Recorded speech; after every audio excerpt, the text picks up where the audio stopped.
Hey everyone, it's Chrissy from Everyday Survival Gear, and today I bring you the Jetbeam Jet-1 MK. Alright guys, in front of me I have the Jetbeam Jet-1 MK.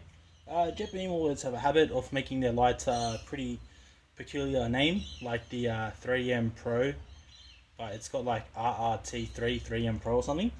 I got one of those. I'm not gonna lie, I'm kind of biased towards Jetbeam. I do own a lot of their products. This is probably my fifth Jetbeam light, no six. I quite like their products. Bang for buck, they're usually pretty good.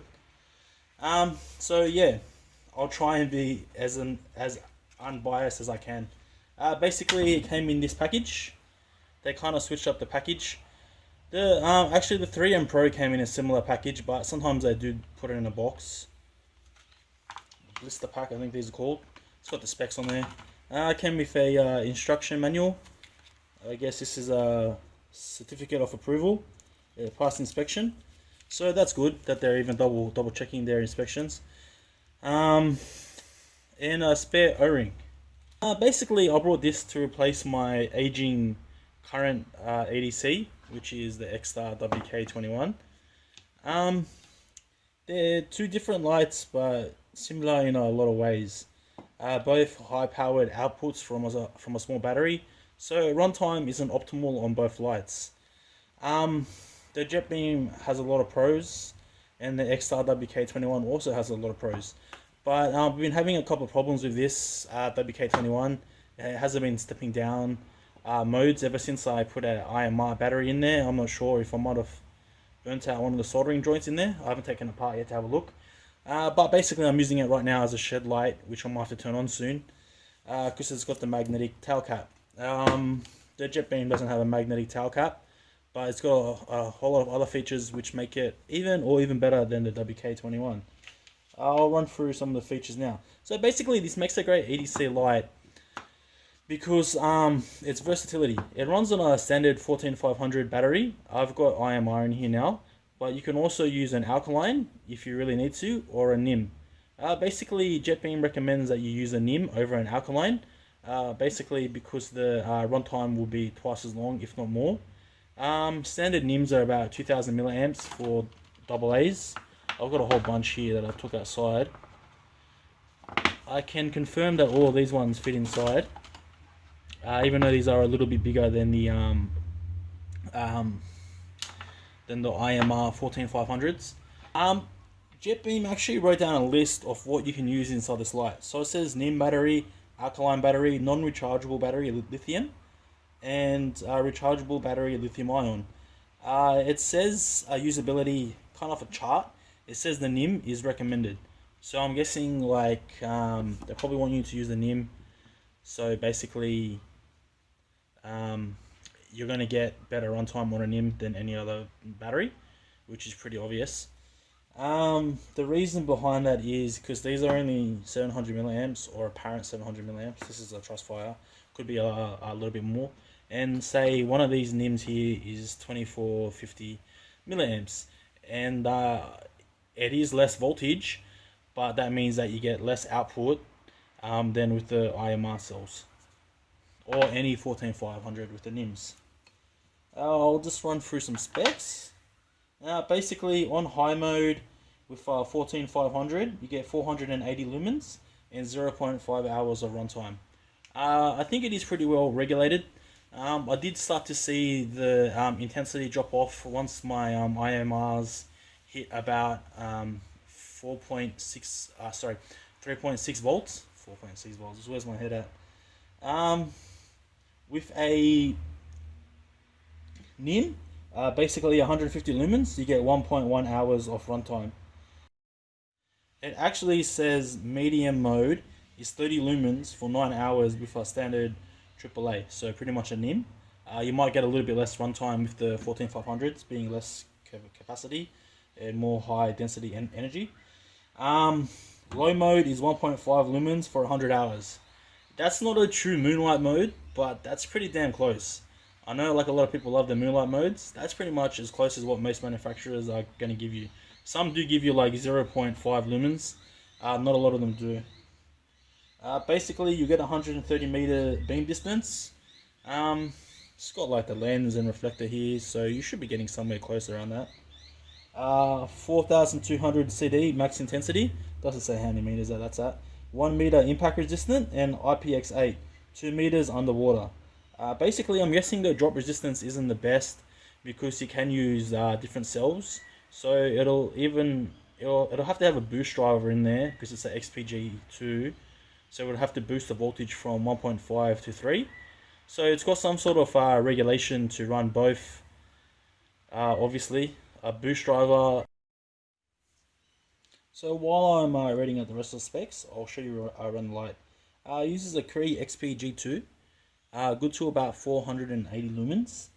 Well, technically it's good to 480 lumens exactly because it's ANSI rated. Basically toughened ultra clear mineral glass. They don't say what that is, but I'm shining it like this and you can see that it's AR coated. This is a very good AR tin. I actually like it like heaps. Sorry to blind you guys. Can you see it there? You can see how it gives off, is that hue? Is hue the right word? I think it is.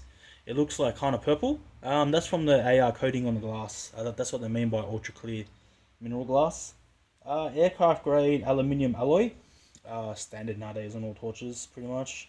Body type would be 3 hard anodizing, and battery 1AA, obviously. Length is 8.3 centimeters, so 83 millimeters.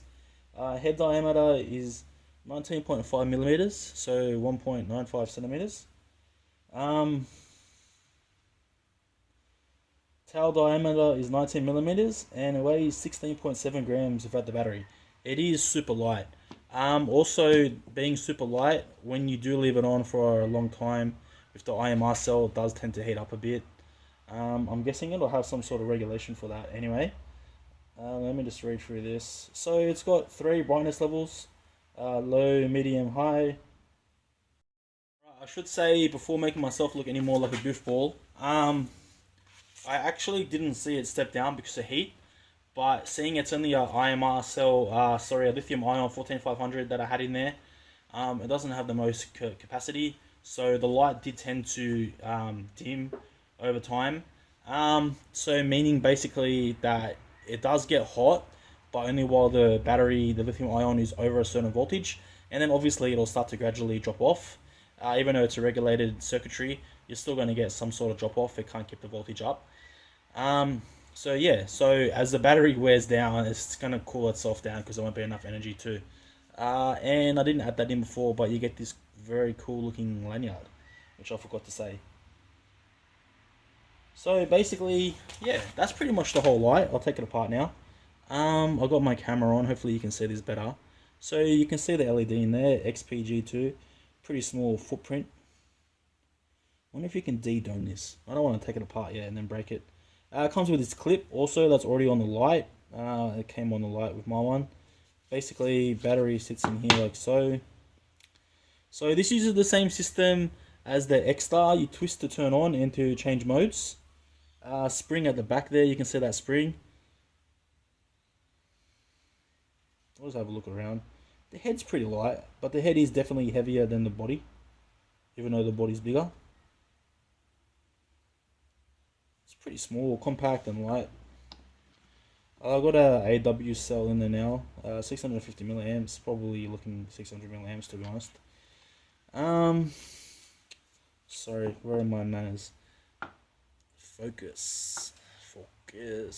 All the threads came very well cut. Obviously you're paying for a Jetbeam light, you would be expecting that, and very well oiled. I hope that you can see the oil that's already on there. No dings, no dents on the body at all. The body looks like flawless.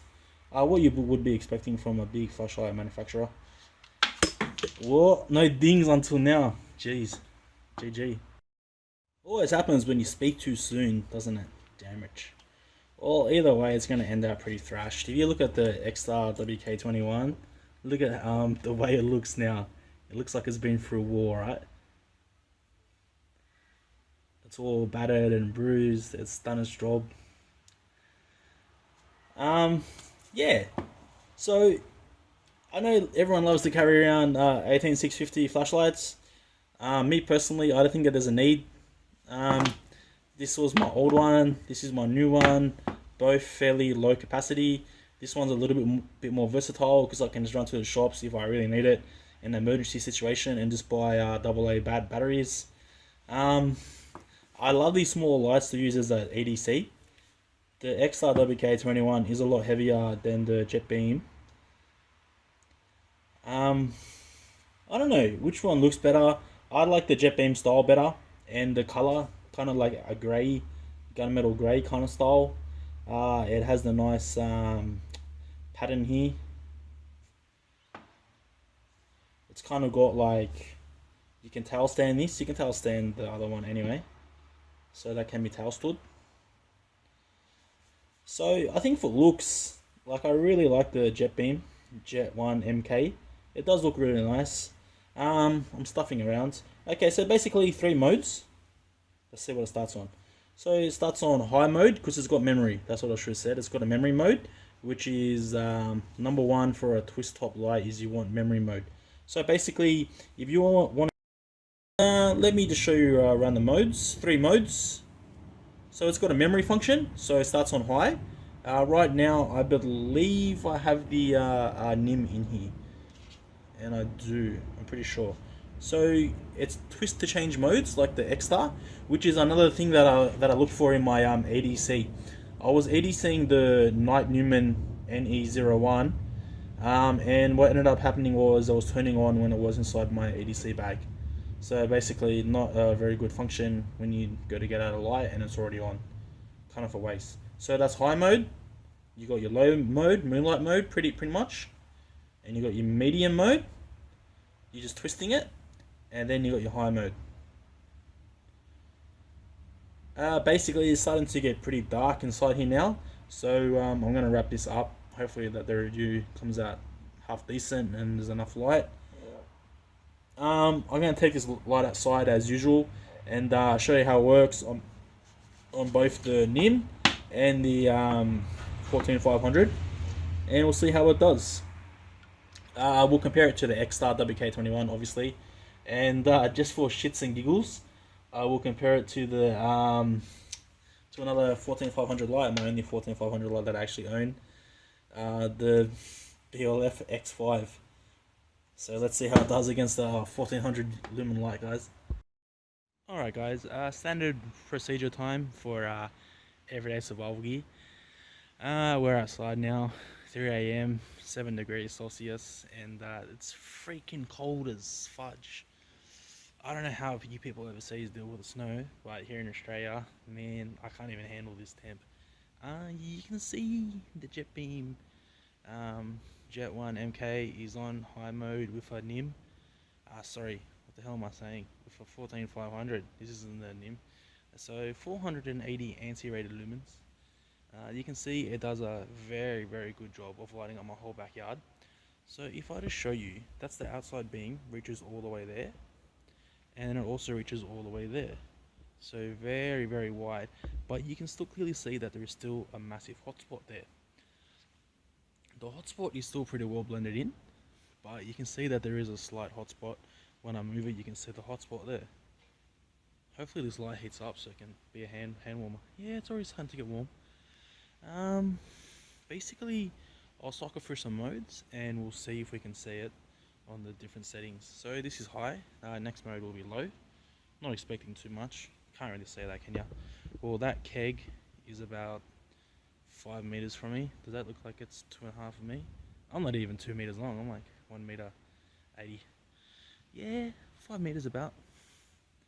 The garbage bin, that's about 4 meters away. So you can see low mode, still fairly bright. I can see it hitting the fence, but I don't think you guys can. You can probably see it on the wheelbarrow there. So 1.5 lumens, just about. Probably a little bit brighter. Now medium mode. This is meant to be 30 lumens, but to me this seems a lot brighter than 30 lumens.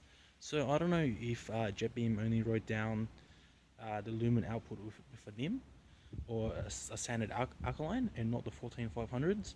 But whatever that they done, it seems to be over 30 lumens. I can't tell you for sure, but I can say by eyes it is more than 30 lumens. And plus it's lighting up the camera really well. Look at it on the keg, like it's reflecting off it like crazy. On the chair, and to the fence is 15 meters. Then we'll put it back on high, and I'll show you guys that 100 meters that it does actually reach 100 meters. This is still the medium mode. Ooh, cold. So this is back on high mode now. Let me just move the camera over here to this side so I angle it. Okay, that's the tree at 100 meters. Hopefully you guys can see it. I can see it like pretty good. Fair enough, it's like diffused by heaps, but it still is lighting up the tree at 100 meters. So no doubt it'll reach 130. On the photos I took earlier on in the evening, you could see it. I'm not sure if you guys will be able to see it in the video, but it does reach. So that's that claim done. Look at the brightness against the big keg.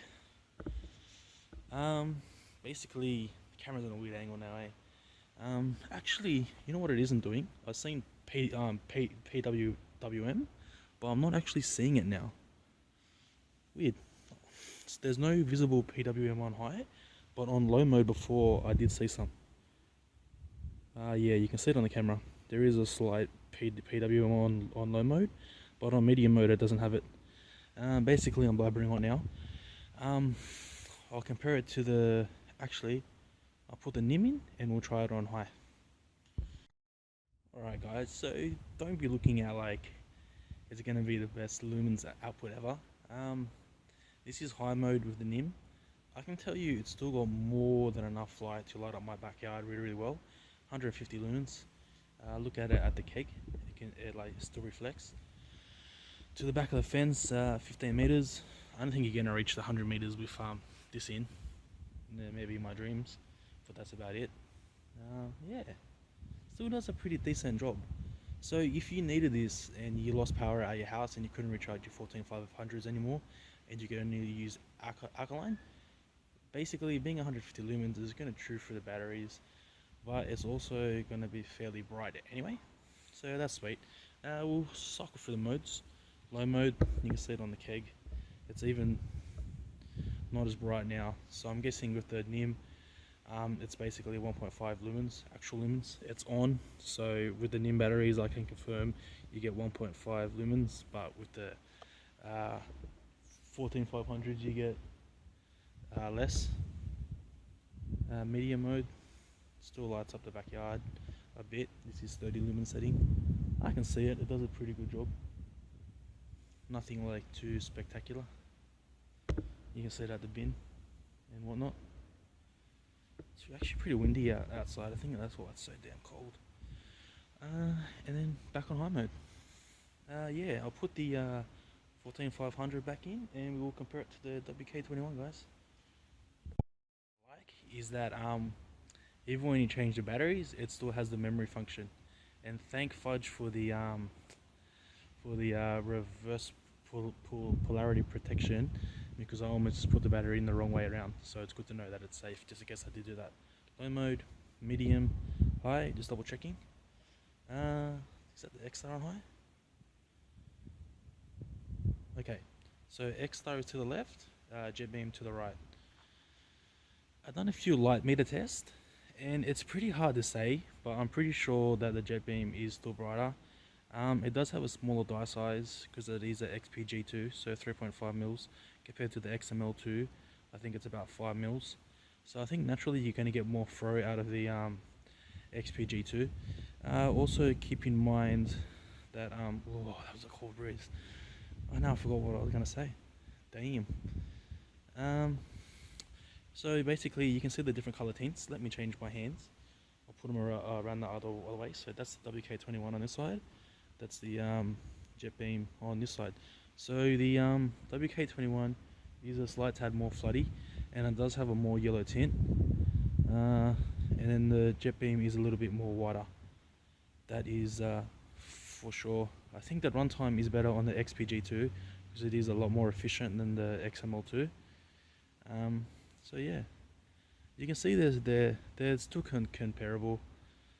They're not that much different, so you won't be able to tell, and run times are going to be pretty much the same anyway.